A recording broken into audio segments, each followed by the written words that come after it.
Hello friends, இன்றைக்கி ஒரு lunch item தான் பார்க்கலாம் வாங்க.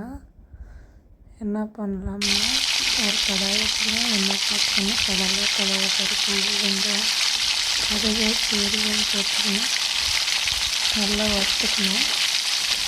அதுக்கப்புறமா என்னென்னா லன்ச் ஐட்டம் தான். லன்ச் பாக்ஸ் ஐட்டம் தான் பசங்க ரொம்ப விரும்பி சாப்பிடுவாங்க. இதில் கருவேப்பிலை, பச்சை மிளகா நல்லா 2 நீட்டாக கட் பண்ணிக்கணும் போட்டுக்கணும். காரத்துக்கு ஏற்ற மாதிரி நீங்கள் போட்டுக்கோங்க. நிறைய சாப்பாடு போடுறதுனால நிறைய போட்டேன். பசங்கள்லாம் விரும்பி சாப்பிடுவாங்க. அந்த பேச்சுலர்ஸ்க்கு ரொம்ப ஈஸியாக செய்கிறதுக்கு ரொம்ப நல்லாயிருக்கும்.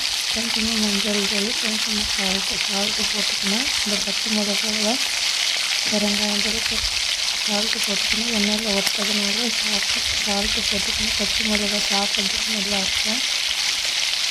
இந்த மாதிரி வறுத்துக்கணும். அடுப்பு ஆஃப் பண்ணிட்டு ஏற்கனவே ரெடி பண்ணி வச்சுருக்க சாதத்தை அதில் போட்டுக்கணும். ஃபைனலாக லெமன் போட்டுக்கணும். என்னென்னா லெமன் சாதம் தான் இது. எல்லோரும் இதில் லெமன் சூடில் போடுவாங்க. சூடில் போடுறதுனால கசப்பாயிடும்.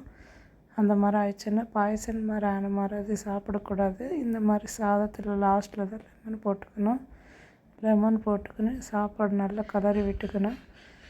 அந்த நம்ம வறுத்தெல்லாம் பச்சை மிளகா அது இந்த மாதிரி சாப்பாடில் வச்சுக்கின்னு சாப்பிடும்போது ரொம்ப டேஸ்டியாக இருக்கும். யாரெல்லாம் இந்த மாதிரி சாப்பிடுவாங்கன்னு சொல்லிட்டு கமெண்ட் பண்ணுங்கள், லைக் பண்ணுங்கள், ஷேர் பண்ணுங்கள். தேங்க்யூ.